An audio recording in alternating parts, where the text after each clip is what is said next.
Welcome in video 7 of the presentation on fair valuation. Well, so far we have defined fair valuations, and let us now have a look at particular types of fair valuations. We will start now with hedge-based valuations. What is a hedge-based valuation? Well, we say that rho is a hedge-based valuation if there exists a fair hedger theta and there exists a model consistent valuation pi such that rho of S is the time zero price of the fair hedge of S plus the model consistent value of the hedging error S minus theta S multiplied by 1. So we first, in a first stage, we try to hedge S by the hedge theta S. This has a price theta S multiplied by Y, but there is a hedging error S minus theta S multiplied by Y. In the end, if we hedge S, we get theta S multiplied by Y, but we need S. There is an actuarial, or better, a model consistent valuation necessary for this. This is called a hedge-based valuation, and it sounds, or it looks very intuitive. The price of a hedge plus then a model consistent part for the rest, for the unhedged part. Remark, there is an important subclass of the class of hedge-based valuations, namely, if we require pi to be an actuarial valuation. Here we only require that pi is model consistent. So that means it's only for orthogonal claims that there is zero coupon bond investment involved. But now here, in this our general definition, pi just has to be model consistent. Now there is a first exercise, exercise 8. Consider a hedge-based valuation rho of this type. Show that rho is indeed normalized and translation invariant, and hence that it is a valuation. Anytime if you have to prove that some function is a valuation, the first thing you have to prove, to check, is that it is indeed normalized and translation invariant. Let us have a look at this proof. Rho is normalized, so we have to prove that rho of 0 is equal to 0. Well, you will see that this follows immediately from the definition and by having the results that also pi and theta are normalized. In the same way, you can prove that rho is translation invariant, so you have to prove that rho of S plus A is rho of S plus the discounted value of A. This will follow again here from all our definitions of translation invariance of the underlying hedge and valuation. Second question, for this hedge-based valuation, we have that the value of a hedgeable claim is only the price of the hedge, and the value of the orthogonal claim is just the model consistent value of the orthogonal claim. This is properties, of course, that we would like to hold, but indeed they hold. This can be proven here. So let us have a look at rho of SH is by definition theta SH multiplied by Y plus pi of SH minus theta SH multiplied by Y. Now SH can be hedged by mu, so the fair hedge of SH is mu multiplied by Y then here, plus pi of SH minus mu times Y, but SH minus mu times Y is 0, so we get here pi of 0, and pi of 0, because it's a valuation, is just 0. And then in the end we find indeed that what we want for a hedge-based valuation, the value of a hedgeable claim is the price of the hedge. Now we have to prove also that the value of an orthogonal claim is the pi of S orthogonal. Try to make this proof by yourself. It follows immediately, in fact, from all properties of the underlying components in the definition. Now we come to a following proof. Under certain conditions, a hedge-based valuation will be positive. A hedge-based valuation will be positive homogeneous. if its underlying theta and both and also pi are positive homogeneous. So if theta and pi are positive homogeneous, then also rho of A times S will be A times rho of S for a hedge-based valuation. The proof of that is given here. This is the proof. Just have a look at it when you are relaxed, in a relaxed environment, and you will see that it follows again from all the positive homogeneous assumptions that we make about theta and pi. Second property, a hedge-based valuation is under certain conditions sub-additive, namely if theta is additive and its pi is sub-additive. So the underlying hedger is additive, but the underlying model consistent valuation is sub-additive, then also our rho will be sub-additive. So rho of S1 plus S2 will be smaller than or equal to rho of S1 plus rho of S2. The proof of that is described here. Have a look at it by yourself.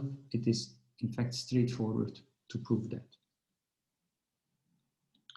Then we have an important theorem which tells us if rho is a hedge-based valuation, then it is a fair valuation, but also the opposite holds. If rho is a fair valuation, then it can be expressed as a hedge-based valuation. So that means we have introduced what we thought to be a subclass of the class of hedge-based valuations, but in fact we didn't introduce anything new. The class of hedge-based valuations is exactly equal to the class of fair valuations. The proof of that is also, in fact, not difficult. Let us have a look at that.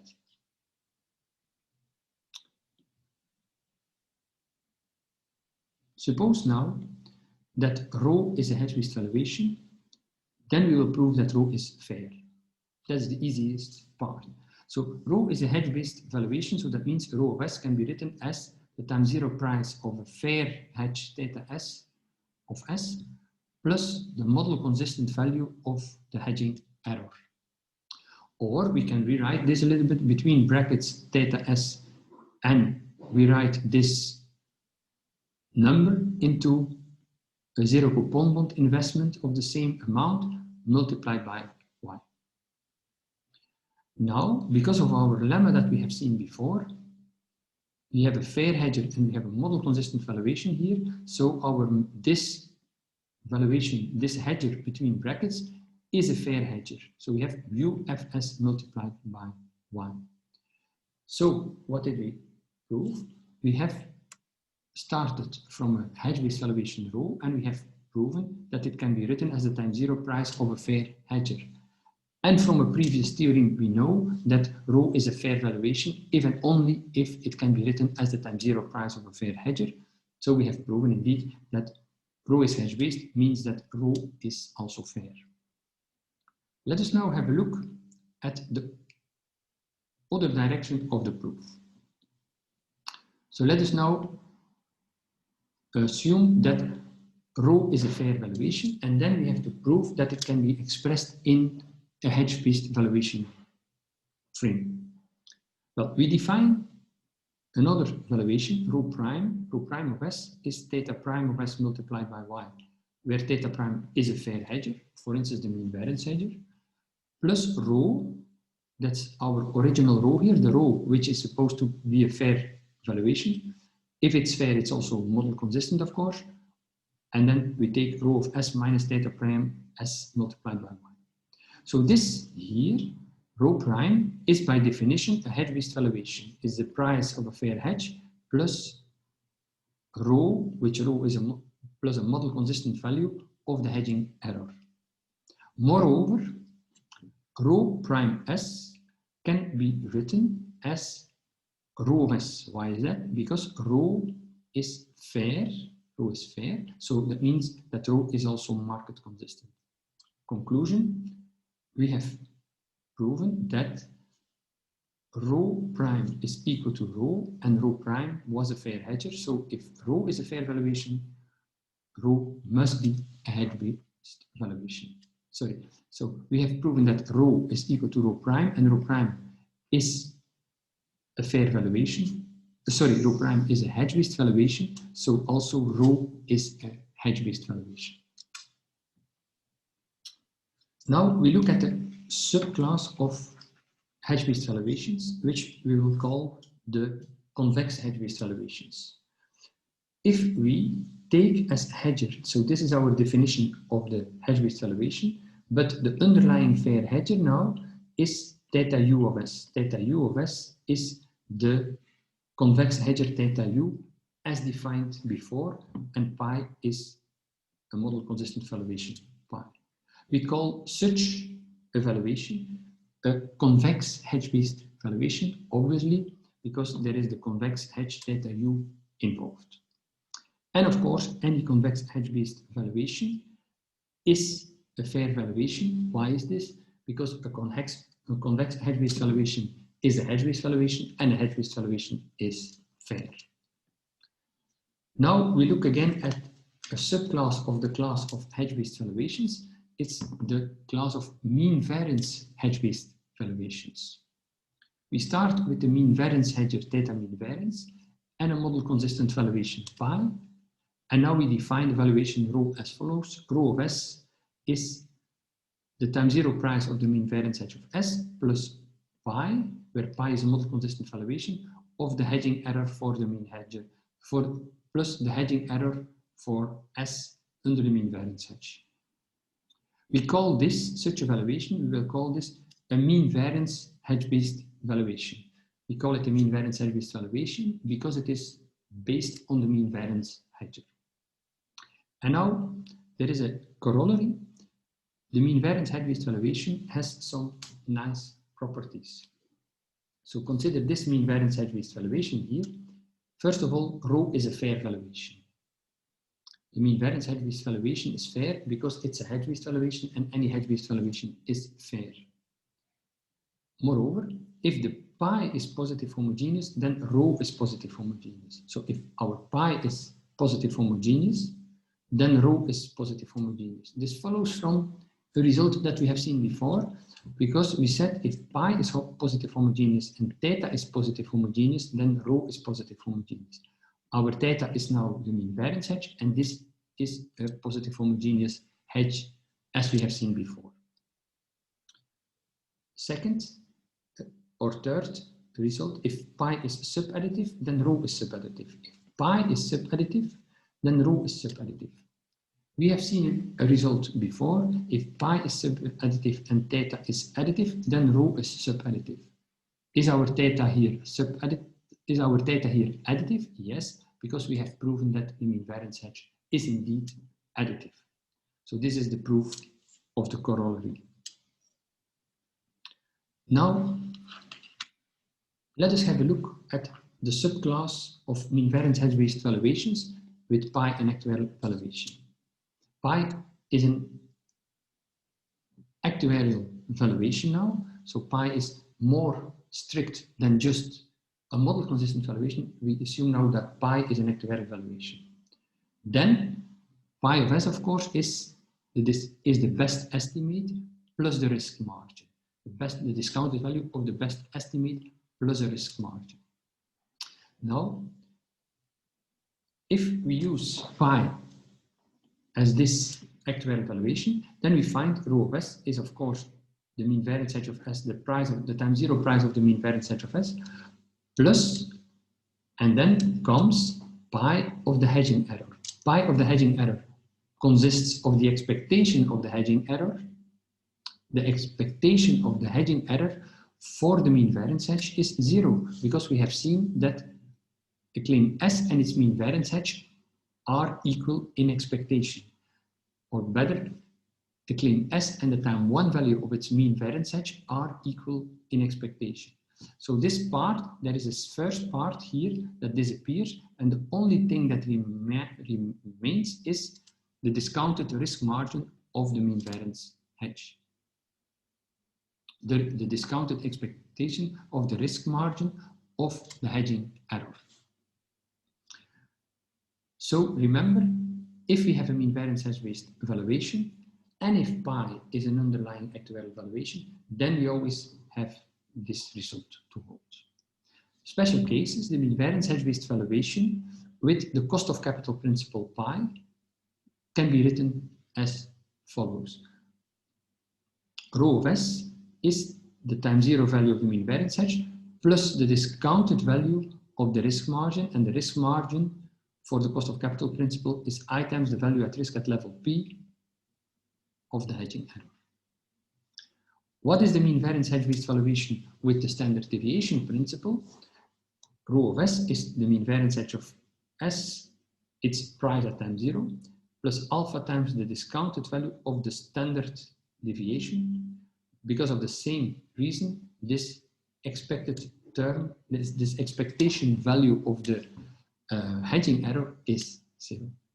So remember this very well. This is a general expression for a mean variance hedge-based valuation in case the pi is an actuarial valuation.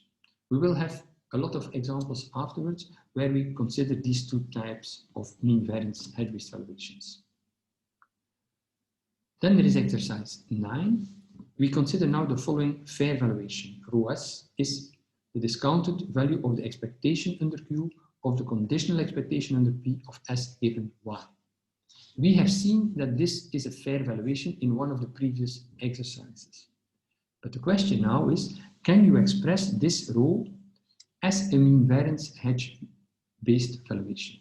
So the rho looks like this. It doesn't have this form here, a mean variance hedge-based valuation, but let us try to find such an expression. That is exercise 9. Well, we start with the valuation rho prime defined by the time zero price of the mean variance hedge of S. The mean variance hedge is a fair hedge, plus rho of the hedging error, and rho is the rho from which we started, the one that we have defined here. So that's our rho here, and rho is a fair valuation, so it's in particular model consistent. So that means that this rho prime is a time zero price of a fair hedge plus a model consistent value of the hedging error. So rho prime is definitely a mean variance hedge-based valuation according to the definition. But now let us have a look how rho prime S looks like. Rho prime S is by definition the discounted expectation of the expectation under Q of the mean time one value of the mean variance hedge of S plus the expectation of the hedging error, the conditional expectation of the hedging error. We can write it in that way. Here we just used the explicit definition of rho. If we work this out a little bit more in detail, we find rho of S. So that means rho prime and rho are equal, and we know that rho prime is a mean variance hedge-based valuation, so we can conclude that rho in fact is also a mean variance hedge-based valuation. Okay. Now, let us have a look at the following mean variance hedge-based valuation. Rho of X is the time zero value of the mean variance hedge of X plus pi of the hedging error, where pi is a model consistent valuation. Let us now have a look at a product liability. S is SH multiplied by S orthogonal, where SH is a hedgeable claim and S orthogonal is an orthogonal claim. This is a typical unit-linked liability as we have seen several times before. Let us now determine for this mean variance hedge-based valuation rho of this product, rho of SH multiplied by S orthogonal. Well, if we fill in S is rho of S is rho of SH multiplied by S orthogonal, and we work it out a little bit, we find this is a discounted expectation of the expectation under Q of the hedgeable claim multiplied by the expectation under P of the orthogonal claim plus pi of SH times S orthogonal minus the expectation under P of S orthogonal. We call this formula the Brennan-Schwartz formula for mean variance hedge-based valuations. Why? What was the if we just look at the first term here, This was the original Brennan-Schwartz formula. If we have to price the claim, a product claim as H multiplied by S orthogonal, we found that Brennan-Schwartz found that it is the discounted expectation under Q of S H multiplied by the expectation under P of S orthogonal, provided S orthogonal was equal to the expectation under P of S orthogonal. But now we do not make this assumption that expectation under P of S orthogonal coincides with S orthogonal, so there is an additional term. So this is an extension of the original Brennan-Schwartz formula. It has the Brennan-Schwartz formula, the original Brennan-Schwartz formula, definitely as a special case, because in the Brennan-Schwartz formula, we assume that S orthogonal and its expectation are equal. So we completely wiped out the actuarial risk. But if S orthogonal and the expectation under P of S orthogonal are equal, we get pi of 0. And pi of 0 is 0 because any valuation is normalized. So what do we see here? The adapted Brennan-Schwartz formula is the original Brennan-Schwartz formula plus an extra term, and this extra term accounts for the non-diversified risk. And the non-diversified risk, I mean the difference between the orthogonal claim and its expectation. Thank you.